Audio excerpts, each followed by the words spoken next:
No one really knows what the script is. If you make a little slip, there's a good chance no one in the audience actually knows, even though you may think it's the end of the world. So just relax and, understand that as long as you know what you're doing and you've done your preparation and as much as you can, one small slip of words isn't the end of the world. Just, lean into it, bounce back and keep going. G'day guys, coming up on the show today is Chris MacPherson. Monday to Friday, Chris works in insurance, but he's also been a freelance ground announcer and MC for the better part of a decade. Chris's speaking gigs have led him to work with sports like Newcastle Jets, New South Wales Rugby League, Cricket New South Wales, Football New South Wales, BarTV Sport and Kojo, as well as many more. Today, we dive into how Chris created a part-time career in sport that fits around his work outside of sport. If you're thinking about how you can dip your toe into the sports world without quitting your current job, or if you're just interested in sports media roles, have a listen to Chris. Let's go. I started volunteering. It's all about who you know in sport. Am I going to be calling the last 10 seconds of the grand final? You can connect with the interviewer. The hand goes up when they've got to make a decision. Having a network is one of the most important things you can do. I didn't necessarily follow my passion. I followed my curiosity. Once you've worked in sport, there's no going back. And then lo and behold, before I left, I got offered too. Hello and welcome to the SportsGrad podcast, the ultimate guide to make it in the sports industry. I'm Ryan Walker and joining me is the charismatic Ruben Williams. We are two mates who met at Cricket Australia, and each week we learn how people made it in the sports industry. We tease out their career decisions, their work habits, skills, and everything that they do that makes them great, also that you can learn how to get in, get promoted, and get thriving in the sports industry. Ruse, my good friend, how are you? G'day Ryan, I'm doing terrific, thank you. It's grand final time. When this goes out, the grand finals of across AFL and NRL will both have been run and won. It's a magnificent time to be in Australia, and it's giving me a lot of FOMO at the moment because I'm currently in Portugal. Portugal's a beautiful place, but there's nothing quite like being in the heart of AFL or NRL land when the grand final's on. But funny circumstances this week where I am, Ryan, because I'm currently in Lisbon, capital of Portugal, and I'm staying with a SportsGrad member, which I have never done before. And so I'm currently living at the family house of a member called Francisco Garcia.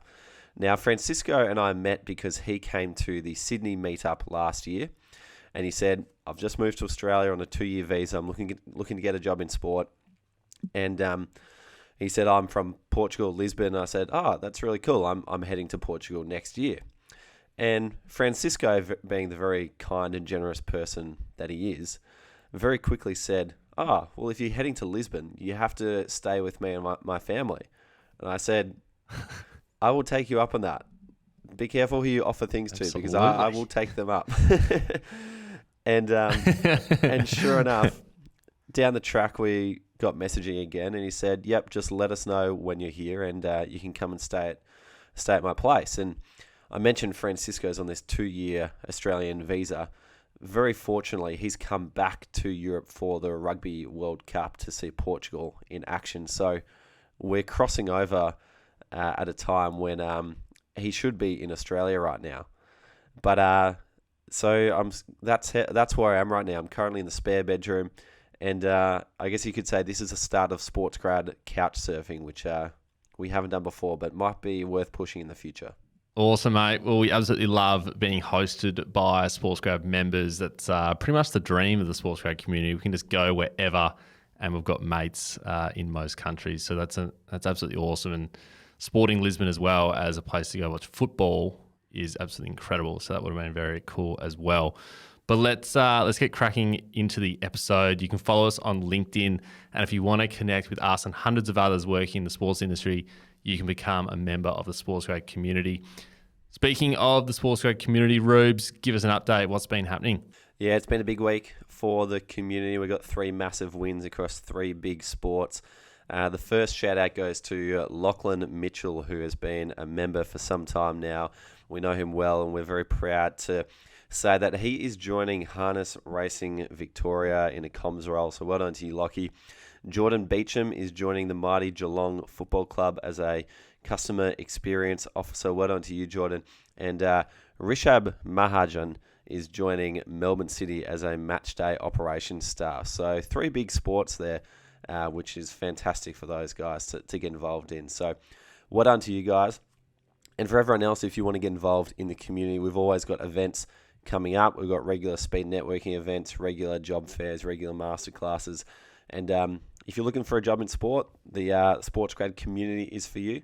And if you are working in sport and you're looking to take your career to the next level, have a look at SportsGrad Pro and apply to join our next intake for that community. Otherwise, if you would enjoy a quick email from us each Friday on all the latest opportunities and events coming up, as well as some quick tips and advice on how to get started in sport, head to sportsgrad.com.au/newsletter to get a hold of our newsletter. Amazing.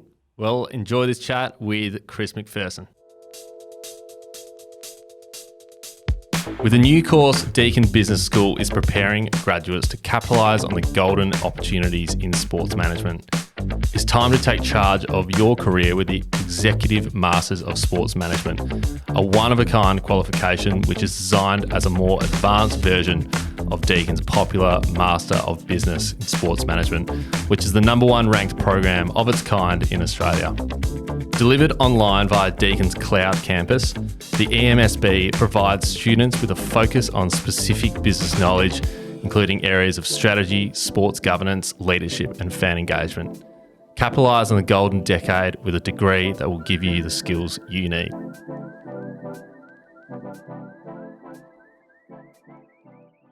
Chris, it's been a long time coming. Welcome to the SportsGrad podcast. Thank you for having me. Chris, it's wonderful to have you on the show finally. You're a beloved SportsGrad member and you're a massive sports fan. Grand final weekend is coming up across AFL and NRL. What do you typically do on a grand final weekend, given there's so much great sport happening? Well, traditionally it's either bunkered down on a couch on a Saturday, being in New South Wales, and then trying to get to the game on a Sunday where it fits in. But it just depends on the year. With a few other things I'm doing in the pipeline, I'm actually emceeing a rugby league presentation on Saturday, so I'm going to have to watch the game either on my phone in between pieces or something else. And then Sunday I'll just be bunkered down on the couch this year for the NRL Grand Final. But yeah, it's all about getting into as much of it as we can. Nice, mate. It's funny you say you're emceeing a rugby league preso night. I'm actually also emceeing a women's lacrosse club and a presentation night in a few weeks' time. So I might have to ask for a few tips from you once you get that done. I mean, you've done all this before, but you're probably my go-to when it comes to emceeing. So that's reminded me to actually get in touch with you, mate. So thanks for doing that. No problem. And, I'll borrow those tips as well. I've got a bit more time, but I'm co-hosting a wedding in January, so I will need all the help I can get. Yeah, I like it, boys. I like it. Maybe we need a SportsGrad community MC 101 session before we embark on those robes. I think it's probably needed after all these years. But yeah, let's lock that in, mate. Mate, you know how this podcast works. You're a loyal listener. You've been listening for years now. But we do love our quickfire questions to start our episodes. So those on the other end can, learn a little bit about you to start the episode, and we can get into the more hard-hitting stuff soon. So I'll kick us off. What was your first ever job? Working at McDonald's, the old grill crew, getting up to some mischief around sort of 17, 18, as lots of us have done over the years. So I think that lasted for all of about 6 or 7 weeks over Christmas holidays when I finished school, and then headed straight off to uni. Very good. I hear the training is excellent at McDonald's. And you mentioned uni. What did you study? So I got 90% of the way through a double degree in maths and science, and probably should have finished it, and it's now expired. But yeah, that was the plan originally, was to be a school teacher, but I've come a long way and taken some different directions from there, as is fairly apparent. No, and what's your favourite sporting moment? There's so many to pick from. I had a few in mind here, but couldn't go past as a Man City fan, and the Aguero goal. I remember sitting up with some mates who are Man United fans and riding that roller coaster that final day in was that 2011, 2012, so 11 and a bit years ago. And yeah, just that moment and how it turned that rivalry on its head a little and handed City that title was huge, because there was so much that happened in that last few minutes, I think, of that. So that just really sealed it, capped it, and probably inspired me a little bit for commentary too, because just how that was encapsulated by the commentary as well, which just added to that moment. Nice. Yeah, that was a big day in Ryan's life as a loyal Man City fan. I'm sure. Yeah, we share that. Awesome. I don't think it's ever been mentioned before in the sporting moment. I'm glad I could bring it back up for you. Yeah. And do you have a favourite question that you like to ask of potential candidates? Yeah, I'm a big reader, so I always like to ask them what book they'd recommend to people. So it's always interesting, gives you a bit of an insight into the person, some of their interests. I did an interview not that long ago, and someone actually just said they don't read, which threw me a bit. But yeah, I always like that as it can go in so many different directions, and they can sort of take it off the way they want. Nice. And speaking of reading, what's a book or a podcast you'd recommend that's helped you in your career or at work? So Mark Burris, I'm a big Mark Burris subscriber. I'm actually currently reading one of his books, but yeah, his podcasts, in terms of, he's got sort of two that are packaged together, The Mentor and Straight Talk, and always just find every one of them I take something a little away from it. It might not be directly related to what the topic was, but there always just seems to be some really good little nuggets in there. And yeah, the way he takes on topics that others don't necessarily do and pulls things apart is really good. And obviously he's got a bit of a legacy and a platform that he's built himself. That's probably an understatement. Love Straight Talk. It's good. And Chris, are you associated with any grassroots sporting clubs? I am. I have been associated with a number of different ones over the years, played a lot of sports, but most recently I've just hung up the boots or the whistle, as you will, as a referee, but still involved with the rugby league referees in Newcastle, where I'm based. But yeah, certainly still have plenty of input. A few local footy clubs as well that sort of call on me for different bits of input, and I try and support them with some of the sort of the more business driven stuff that they do as well. But yeah, the referees is something that I've been involved in refereeing for since I was 14, so it's that 23 seasons. So yeah, giving up the on-field active role, but still going to be involved off-field with them, and really looking forward to continuing to contribute to that, because without referees and umpires, we don't really have a game. So they're a really crucial and sort of sometimes forgotten element of grassroots sport. Nice. And finally, if you had 30 minutes to pick anybody's brain, who would it be? There's so many again to pick from, but yeah, someone like a Bruce McAvaney, I think in my lines that I'm pursuing would be absolutely phenomenal. I've been really lucky with a couple of the roles that I do with ground announcing and a few others that I've had some really experienced people. Ryan, I know we've talked about Glenn Hawke before, and he's been someone that's been really good to me. But yeah, to pick apart Bruce and talk through the absolutely monumental career that he's built and how he goes about it. I know we've heard some bits on some of the previous episodes around how detailed he is. Just looking into that and exactly how he goes about his prep and some of those other things that have made Bruce the absolute icon of years of sports coverage and presenting. Amazing.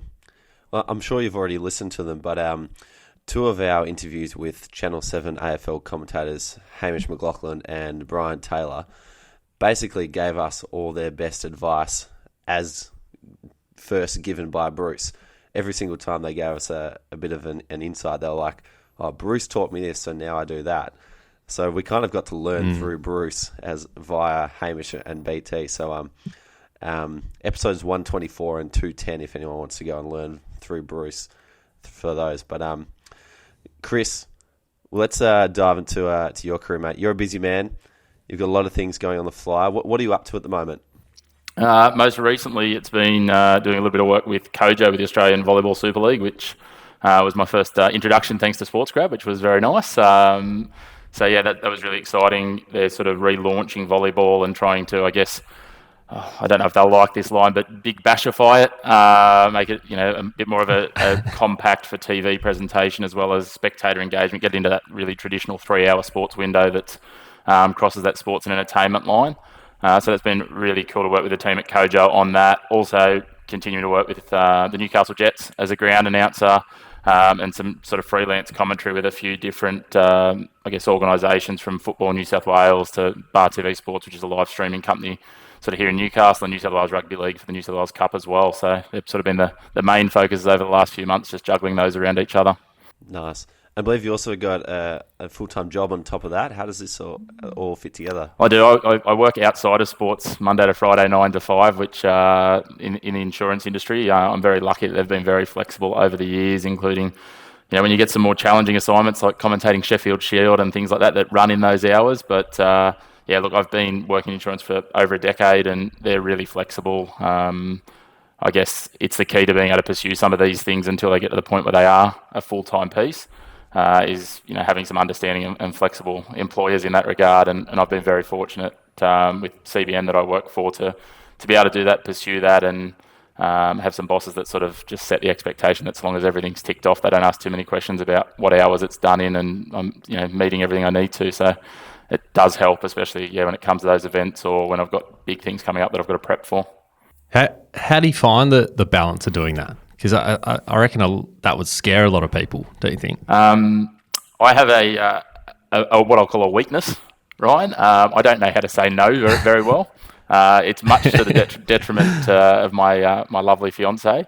She's very, very patient and tolerant. So, I quite often say yes to things and then think about what the consequence and time input of it is required, and I often make light. I use sort of the line, I think it's attributed to Arnold Schwarzenegger. I don't know if it was actually him, but when you get busy, you just need to sleep faster.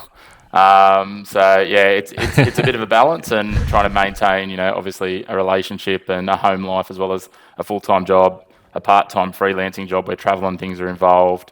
And then just, all the other pieces, including, keeping yourself healthy mentally and physically, which are pretty key parts of being able to do the other ones, but finding time for those it's just, time management. I wouldn't say I'm perfect at it, but I've gotten a lot better at it out of necessity over time. Yeah, nice. Well, it sounds like a hectic schedule, mate. And I'm not sure many could do it. So it's super impressive. Speaking about the ground presenting and announcing, how did you get your start in that? Because it's such an area that everyone knows about, but isn't actually sure how do you start and how do you get into it? Well, it's an interesting one because it was never the end goal, if that makes sense. The aspiration sort of was always to push down the commentary path, and it goes back a fair way. I started with doing some vlogs and things when I was in Darwin. I was living up there before being back in Newcastle. And we're going back about 9 years, and started just doing some vlogs on the local rugby league and rugby union competitions up there. Managed to have one that took off really well because I managed, they had a sevens tournament up in Darwin, and there was a guy called Zach Guildford who used to play for the All Blacks. So I was doing some sort of interviews post-game as the sevens tournament went on, rushing to the laptop, editing, uploading, running back, doing more interviews. And this one got shared by Zach. It also got shared by his club side in New Zealand in the provincial competition, and ended up with something like 400,000 views in the first couple of days, which then got some really good traction and kind of motivated me a little bit to go, hey, there's something here. So I kept doing that. I then relocated to Newcastle, went into podcasting, which then led to BarTV, who I still work with, approaching us about doing some sideline commentary on cricket. And it's just been about saying yes to opportunities, and then sort of, it's a bit of a cliche, but then figuring out how to do it as you go, which, fake it till you make it a little bit. And then, I went to a contact I know through rugby league refereeing, was running the merchandise store for the Newcastle Jets. He asked if I could do a Q&A for them and host that for some players for a signing session. Said yes, figured I'd figure it out as I got there, which I did, obviously adequately enough, because one of the media contacts at the club, a guy by the name of Grant Sproul, reached out to me a couple of weeks later and just said, hey, can you do ground announcing? I'm glad to this day that he didn't ask me, have you done ground announcing? It was all in the wording. I said, yes, I can. He said, are you available this weekend? I said, no, I'm not. And I thought, oh, well, there goes that idea. I'll stick to commentary. 2 weeks later, they reached out to me again. I rocked up not knowing, because a lot of the commentary I'd done up to that point had sort of been, voluntary, getting experience, and I was only just starting to get some money for that, so I thought it'd be the same pattern. Did the ground announcing, and the COO of the Jets at the time sort of said on the way out, hey, make sure you send us an invoice. And I was sitting there going, I have no idea how much to charge you or what to do here, but okay, I'll just guess, and hopefully they call me back. And now 3.5 seasons later, I'm still on board with them, doing all their women's games, doing a good share of their men's games, going around with them, and even getting, where they're sort of taking me around for their pre-season games to places like Coffs Harbour and Tamworth as well, where, those sorts of roles might not be sort of facilitated as well, which has been great. That sounds absolutely awesome. And I love how you just said yes to one and it's just kind of spiraling into the next and the next. And I wanted to know, like, is there anything that you do specifically to try and make sure you keep getting another gig? Or is there any particular reason why you think you keep getting asked back to come again? Yeah, I think there's a few things. One, it is obviously a bit of preparation where you can. Sometimes that's limited for different things depending on what you're doing. Commentary, definitely a lot easier than ground announcing to do preparation, and it becomes key depending on the level, how much you can do. But with the internet at your disposal, obviously it's pretty huge. Little things like pronunciations, getting players' names right, not assuming things are going to be one way or the other, and then just putting your hand up when they ask you to do things. And I think that's one of the reasons that, I managed to really ingratiate myself with the Jets was, there was 1 week there, they said, look, you're doing the ground announcing, can you run the scoreboard? No problem. Sort of just dig in, figure it out, try and work it out, balance it as you're doing. Then, the DJ that they're having wasn't doing a great job, and it's only small crowds with the women's game. So they said, look, can you, just sort of facilitate it? I had the podcast deck, so I do a bit of podcasting as well, which I'm sure we'll touch on. And managed to set that up and just play some Spotify through it into the PA system and just have some stuff going there. And so again, it's not necessarily making yourself, to a point where they can't operate without you, but the more things you can do, the more likely they are to, rely on you and put their hand out to you and reach out to you when there's an opportunity. And again, it's just saying yes, it's working with it, making everyone else's job as easy as you can within reason. And then, like that other side of things is never questioned, and it's just, look, if there's an opportunity. And I think because of that, I've managed to get a pretty good name, especially in our local area here, where for lots of different things, it's just kind of, hey, we'll reach out and see if Chris can do that. And people associate you with that whole realm of basically anything that's got a microphone. For me, it's, hey, we'll see if Chris can or is willing to do it. And, it's got to the point now where I have to turn down a lot of gigs because I'm double booked. Whereas I talk to others and they turn down a few gigs, and because they've just turning them down without having set that platform, they're not getting the callbacks. Whereas, like some of these providers that I'm doing a lot with, like BarTV Sports, I've turned down 3 times as many things this year as I've taken up. But I got another message today to see if I could do something for them on Saturday. And again, I had to say no because I've got a rugby league presentation. But it's just that willingness to work, roll your sleeves up. It's nothing complex. It's saying yes and just doing everything you can and, trying to learn things, figure things out and keep adding value. It sounds like it's one of those professions where, like, if you wait for when you think that you're perfect at it, or you think, oh, I can't do that yet, I'll wait till I've got runs on the board or that kind of thing, it'll never happen. Like, it sounds like you've jumped in and you just back yourself. You just make it work. You might not be perfect at it, but you just jump in, and then that's really the only way.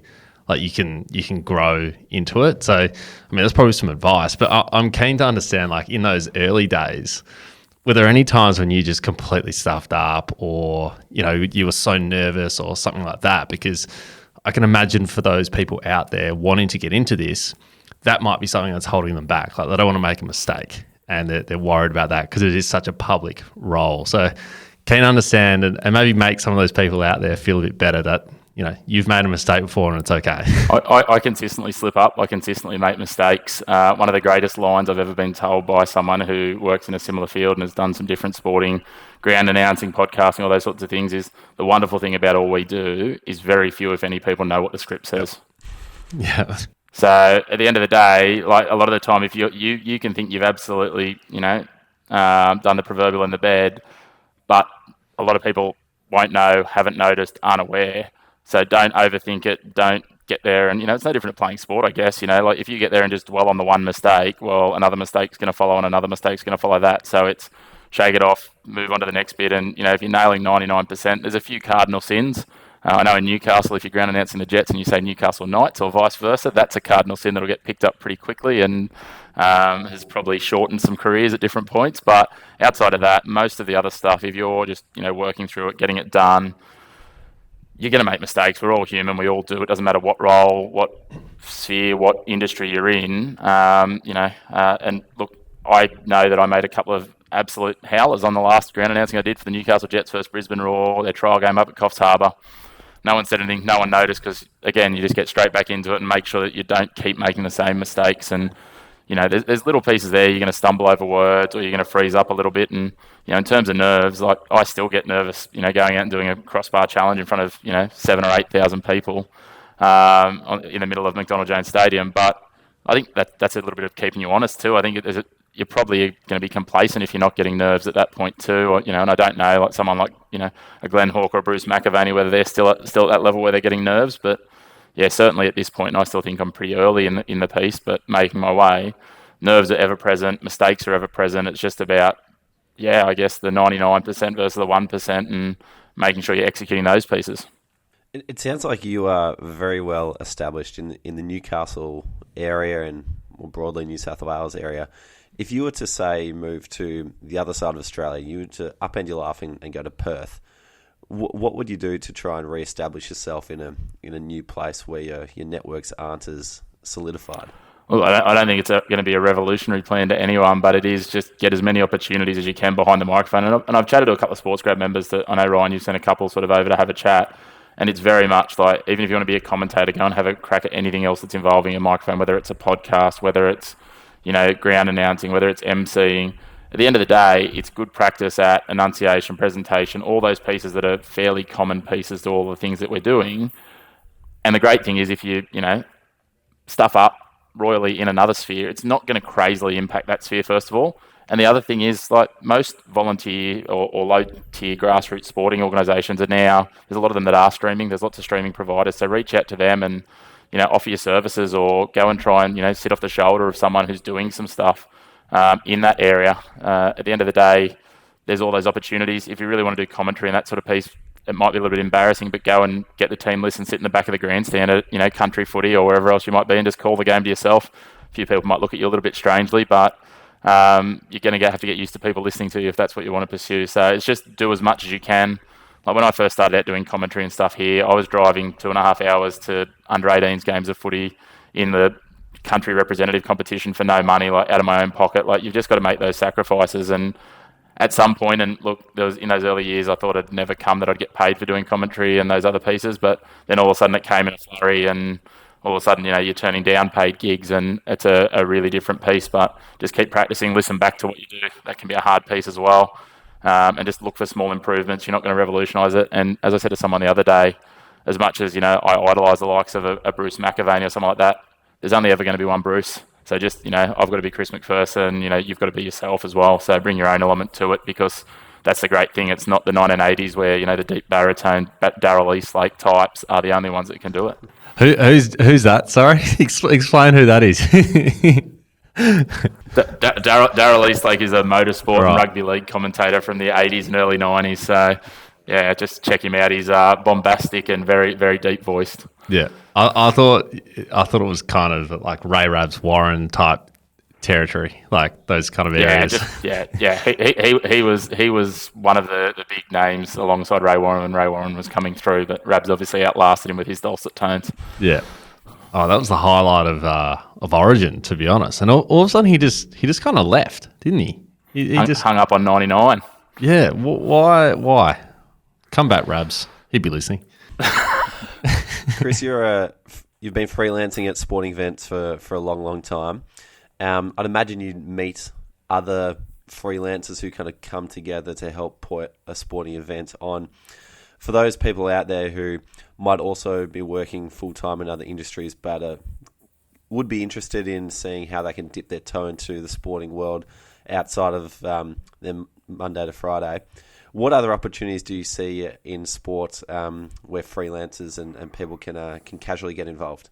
Well, there's a lot of different pieces. There's obviously, all the volunteer roles around a lot of the clubs is the easiest entry and getting yourself known, whether that's, simple things like, if I look at the soccer, like stretcher bearers and those sorts of pieces. And it's just about, getting involved where you can, reaching out to a lot of these clubs. They're quite happy to, give people some experience and some exposure. I know even from like a social media point of view for people that are either studying or working in another role, there's a number of the clubs that I've worked with where they'll have people come along and spend, a game day with their social media coordinator and just let them have a look at what it looks like and what's involved and give you a bit of a snapshot. But that would be, I guess, just reach out to the clubs, and if you've got a field that you think applies to that and you're questioning whether or not you've got the ability to go and make that step, there's so many people that are willing to help.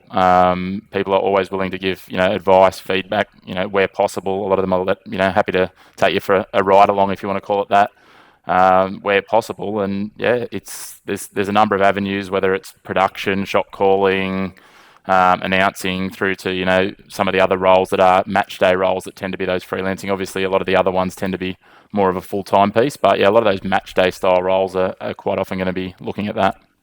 Both Ryan and I met a bunch of different casual types of employees come together at various different events, because I was out at the Sale GP event recently, and they have a whole lot of people who just come together because they might work in a medical background, and they don't need a medical person full time, but once the race day is on, they'll bring that type of person in. And Ryan, you've been to hang out with Champion Data, where they've got a variety of casual employees that come together.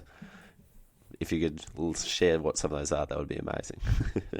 Yeah, 100%. And I was amazed at the type of roles, especially Champion Data, going in and looking behind the scenes. As you said, Chris, you don't really understand what's happening until you sort of in there and seeing it all happen. But all the way from match callers to then, people who then take his call and then put it into coding it, and then it goes back to a bunker with then someone else coming in and recoding it again to make sure it's 100% accurate. All these little roles that are there, you just would not know. So I think this is probably the same thing, where you don't really understand what goes into it all, the whole production piece and all the different roles that come together to make it all happen, until you sort of put yourself in that position. So, like you said, just it's about just trying to put yourself in there, trying to volunteer, being in that spot, so you can actually learn what's happening, and that's what gives you the insight that you're after. I was going to say, because you've mentioned there's ground announcing, there's MC, there's commentary, there's all these different roles, and you can do all of those. But if I was just starting out, do I need to be looking at all of those, or is there a step that you'd go first to try and hone the skills to allow you to do all of them? What was the first thing what is the first thing that you would do? Podcasting is probably the easiest one that I got into to start with, and I think it's a really good platform. It gives you that experience in a bit more of a controlled environment, where you're not live first of all. You can you can start out, and I did start out, and I know we were talking about sort of sound quality off air. I started out with just a laptop, and I used to, when I first started doing the podcast, I'd go around and visit different local footy clubs here. I do a podcast on the local rugby league in Newcastle now, 5 seasons in, and it's come from that to having the full setup. And at the end of the day, again, it touches back to that point I think, Ryan, you said before, it's if you wait till that's perfect, you'll never get it going either. So just get started. If you've got a passion, or you've got a local club you're involved in, just talk to the club and see if you can, or the competition, and see if you can do a bit of a podcast about that. It gives you really good experience behind the microphone. Then they'll start to get to know you. The clubs will get to know you, and then you can be talking to the clubs and that really amateur grassroots level. And hey, I noticed you haven't got a ground announcer. Would I be able to give that a go? Have you got if they've got a PA set up and stuff? Obviously, it's challenging if they don't.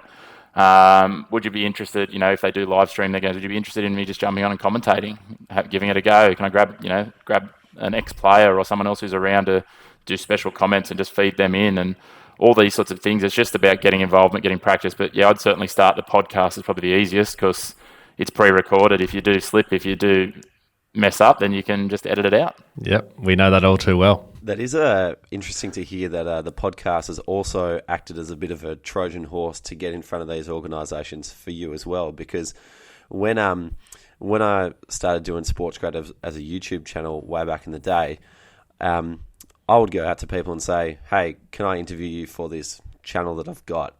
And people who would probably say no to me or not reply to my messages just for a straight up coffee would say yes, because there seemed to be this sophistication around a channel or an interview involved. And so you get to meet these incredible people who you otherwise wouldn't. And it's fascinating to hear that even in the ground announcing space, you've been able to use that to your advantage too. Yeah, 100%. It's been, as you say, Trojan horse is probably a good way. It was never really the intention, but it's just sort of, it's building that brand as well of, myself with that. And, I kind of first realised that when I was weighing up after season 2 of doing the podcast. I was at a local game of footy now, remembering that podcasts are a complete audio medium. And a guy came up to me in the pre-season. He's like, "When's the podcast coming back?" I was like, "First of all, how the hell do you know who I am?" And second of all, it was kind of that trigger point in virality. And like we're looking at doing some things now with our podcast to sort of expand different things. I mean, we've even got we've got a charity footy tournament coming up, and we're entering a team, and so it's just become that point where the organisers reached out and said, hey, would you be able to get like a Barbarians team together? I went, yeah, that sounds really cool. And it's just, again, continuing to leverage that brand where you get so ingratiated into that community that the first thought nearly everyone has when they're like, oh, we need someone to get behind some sort of microphone is, hey, we'll ring Chris. And again, if I can't do it, I've got a bunch of other guys that I know around the local community that I'm like, oh, I can't do it, but go and have a chat to Dan or Tony or whoever else. And I think that's the other thing, is trying to build a network within your industry and not look at it as competition, which, again, I've been really fortunate with people like Glenn Hawke on the ground announcing, Ben Homer when it comes to commentary. They're guys that have really sort of, given me feedback, support and guidance when I'm, looking at where that next step is, or if, when you're doubting yourself, just to have that bit of confirmation. You've mentioned a couple of podcasts. Can you name what they've been? And also, I know there's a recent podcast that's also started that you're involved in. Yeah, so my original one, which is still running, started out as Sports Castle and became League Castle, which is the one that covers off on Newcastle Rugby League. I've done some cameos on a few others, but in with a few of the absolute legends that are the SportsGRAD members, we decided to get the Sporting Mates podcast started. And look, I got in gung-ho when I happened to have a nice little window of time and let off the first episode with some random chat with Brody and Yuri, who Yuri's been kind of, I guess, the steadfast member of the crew. And then we've had a few of the other guys jumping on as well. And they're really, just spreading across a few of the sports. We've done a bit of NRL, a bit of soccer, a bit of AFL, a few little tie-ins to the cricket, and we're continuing to release that. But it's been a really cool opportunity for a bunch of sports tragics, I might call it, that have come together out of the SportsGRAD community. There's people like myself and Brody Burrows who've obviously got quite a background with the podcasting. His is probably a bit more esteemed even than my podcasting background. But yeah, it's been great to get into that and, give some guys who probably haven't done as much podcasting, editing, production, all those other skills, the chance to get in there and have a crack at that. We've even now lured in a few of the other SportsGRAD members who are doing social media stuff, and they're helping out on that side. So it's just become a little ecosystem within itself that's sort of adjunct to sporting grads, which has just been amazing. Yeah, I reckon it's unreal. Like, it's just a group of people trying to learn and get better. And obviously, it's, you and bros have got that experience, which is great. So for you guys, it's probably, just a bit of fun, and you can just get involved and chat about sport, which we all love to do. But I think, for that group, it's just like, well, what better opportunity is there to just build your skills and learn how this all happens? And especially, they've got you guys there to sort of learn from. Like, I think it's, when I first saw that happen, I was like, that is bloody cool. And I was like, and I've been listening to it, the Sporting Mates podcast. It's on my Spotify. Comes on automatically, which is fantastic. Subscribe to it. But it's brilliant. So shout out to those guys who are involved in that. It's awesome.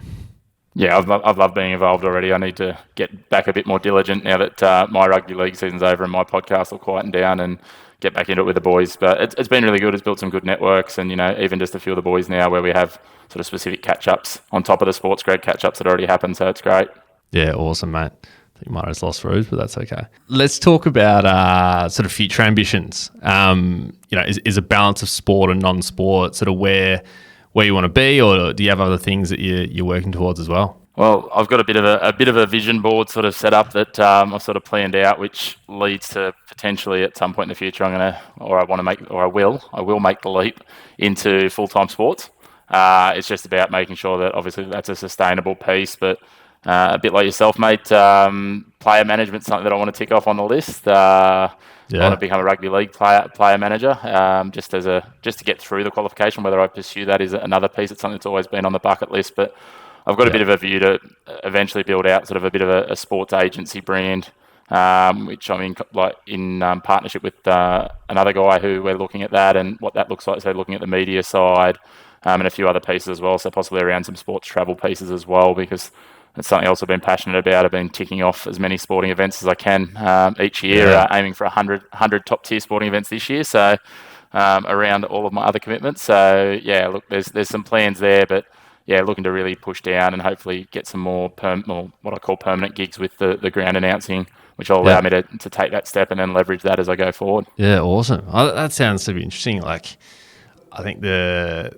development of where player management is going is not just the player management, it's the media, as you've said. It's It's partnerships. It's all this kind of thing. So I think that's really interesting. You're thinking about this agency piece and what what that can be, and where's that come from? Like, you obviously love the public, MC and ground announcing and whatnot. But have you always sort of been attracted to that side of sport as well? Yeah, I certainly have. Like, I guess I come from that business side with what else I do with the insurance piece, and I've seen a few mates and guys I grew up with who've gone and made careers out of footy and played for a decade and then had not a lot to show for it as well at the end. Yeah. And so from that point of view, I really would love to have that involvement and explore, making sure they are set up, making sure that they're, using things wisely. And we've heard lots of, cautionary tales, cue Dennis Rodman and those sorts of people over in the US that have made millions of dollars and had nothing left. Yeah. And I just think that, it's a piece where there could be so much value added to the playing community. But also, working with them. And there's some players out there, and I don't want to name names because I don't want to pot them on their ability, but there's some players out there that have made a really good future career for themselves outside of sport, and I'm specifically looking at rugby league, without necessarily being the most talented players. And there's other players who, as I said, they've been 10 years, they've played for Australia, they've done all these things, and they've got nothing to show, and they're busted up bodies working as bricklayers and different things after footy, which is it's a little bit sad when you think about it. So it's work with my partner in business to try and have a look at how we can structure that, how we can give them business advice, financial advice, help them manage all those sides so that they're set up at least to the best they can be when they finish footy, and potentially for future career options as well, giving some guidance and things there rather than just negotiating a couple of contracts, taking some cream off the top and goodbye, farewell when they're finished playing.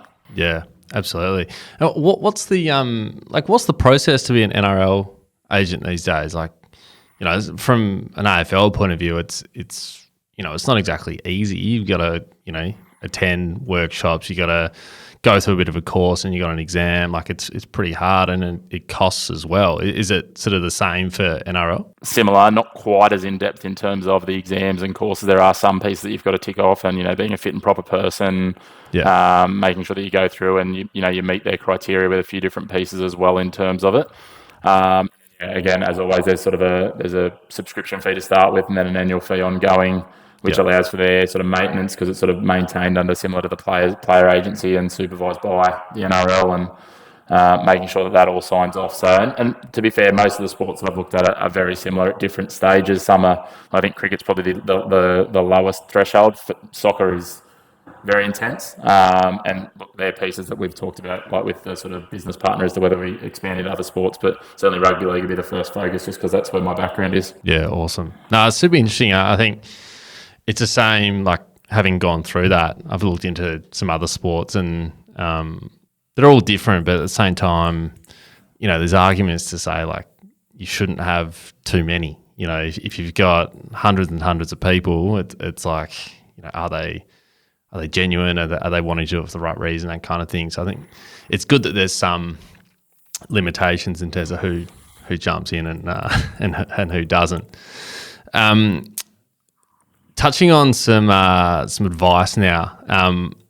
What's the best piece of advice you've received from a public speaking standpoint?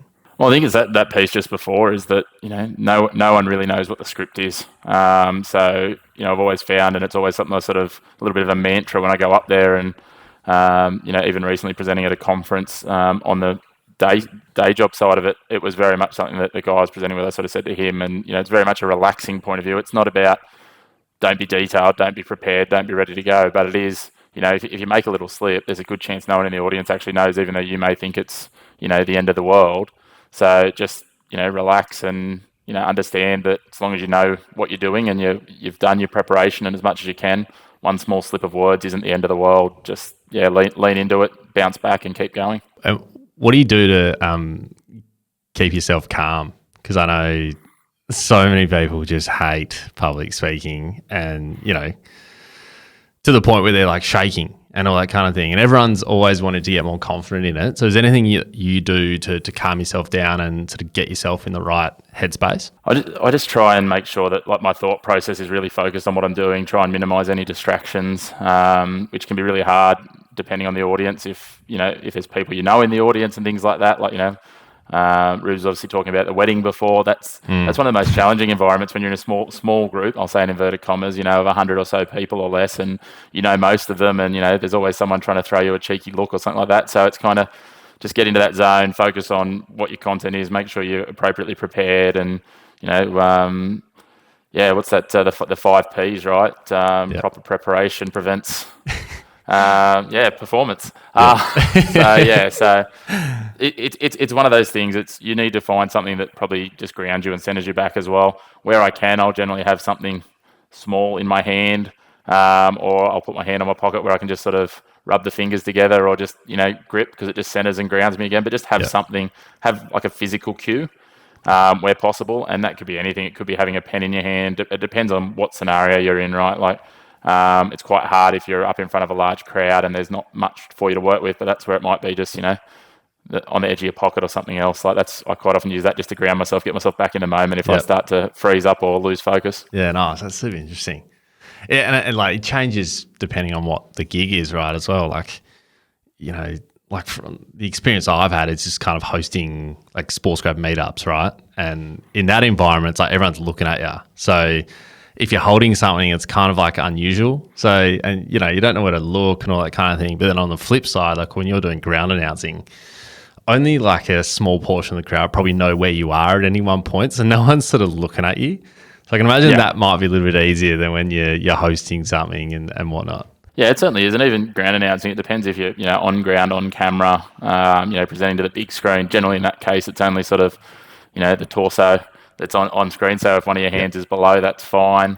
But yeah, it's just finding something. And sometimes it can even be, if you've got a microphone, just finding, something on the microphone that's just like, it might just be pushing your index finger, like pressing the fingerprint of your index finger into it, into, the base of the microphone or the side of the microphone. Just, again, that just triggers your brain to come back to the present rather than the what ifs, I think. So it's not foolproof, it's not perfect, but it's worked reasonably well for me. I mean, I'm still getting gigs, so obviously it must be okay. Yeah, you must be going okay. That's good.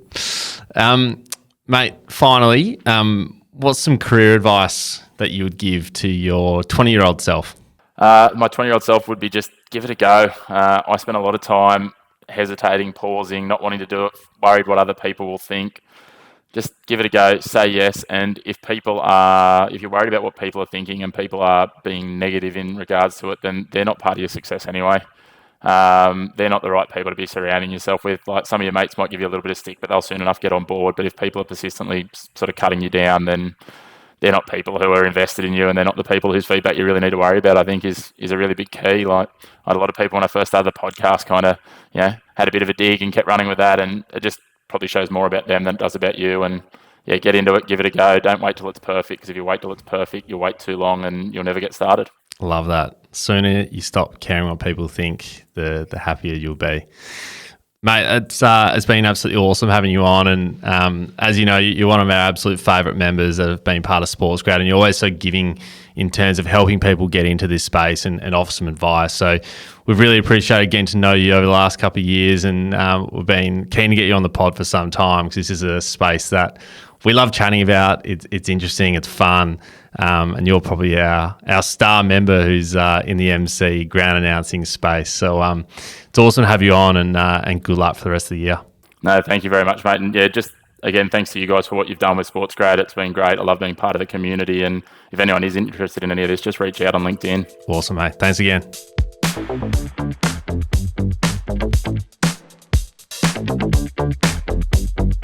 Guys, it's time now for the People's segment, Ask SportsGrad, where every week we answer a question directly from our community. If you'd like to ask a question first, just become a SportsGrad member via our website, where you can join our next waitlist, and then you can add your question to the feedback channels in Discord. Ruse, this one's a bit of a different flavour this week, and this one comes from an employer who I've recently chatted to. And they gave me this feedback about candidates that they get and sometimes the issues that they find. And they basically said that candidates are often fantastic at describing their knowledge and their experiences in the industry, but unfortunately they lack the ability to link their experience to the actual job description and desired criteria. So question for you, is there anything people can be doing to nail this part of their interview? Yeah, great points, and very interesting that this is coming up. And it's a problem that we see often as well. People often know the core things that they've done, and they might have a few set examples that they know thoroughly and can recall really well. But if there's a bunch of different experience where they have to kind of target their responses to, then it can require a bit of tailoring of your response to make sure you're using the best example possible. So the way to do this is, firstly, you want to get an understanding of what are the different skills needed to do the job, and you want to get a list of all the skills that you possess as well. And then it's up to you to understand that list of your own skills and be able to pick out one at an immediate request and match it to the skill that you're being asked. So to prepare for this, you might literally go through a job description and highlight all the different skills involved. And some job descriptions may ask 25 different things of you, but that's okay because that's good practice. And so once you've got this list of skills from the job description, then you want to, underneath each of them, you want to start to list out what are your best examples. So for example, if it requires you to have sales experience, when have you done selling? Or if it requires you to have written communication experience, when have you done that? And so literally just start to dot point all the different experiences you have under every single type of skill that they require. And you want to do this for quite a bit of time because you are increasing your awareness of what you can do. And that becomes really important when you get to an interview and they ask you about maybe skill number 7 on the list that you identified. And you've got to realize, okay, actually my best experience that matches this is this niche experience that I had in a 2-month internship, for example, rather than, the core experience that you tell everybody about. So really being able to match your skills to the job description is a combination of having the awareness of what your skills are and the ability to recall the right example at the right time. And the only way that you can do that is by spending the time to get to know your professional experience. Love that.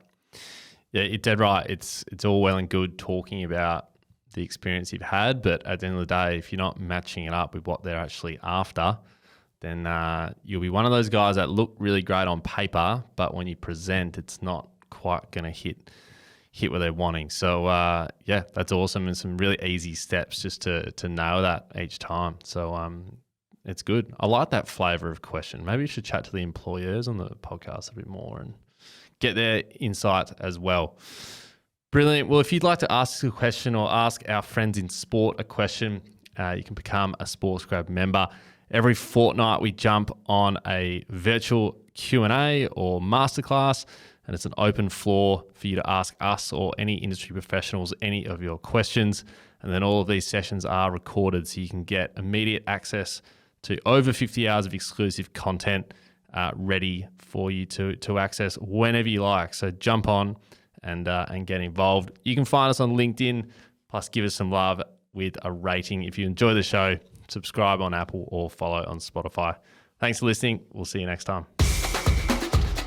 Hey guys, one last thing before you go. If you'd enjoy a quick email from us each Friday on all the latest job openings, networking events, Q&As with industry professionals and latest podcast episodes, then subscribe to the SportsGrad newsletter. Head to our website www.sportsgrad.com.au/newsletter to subscribe. There's also a link in our show notes to join.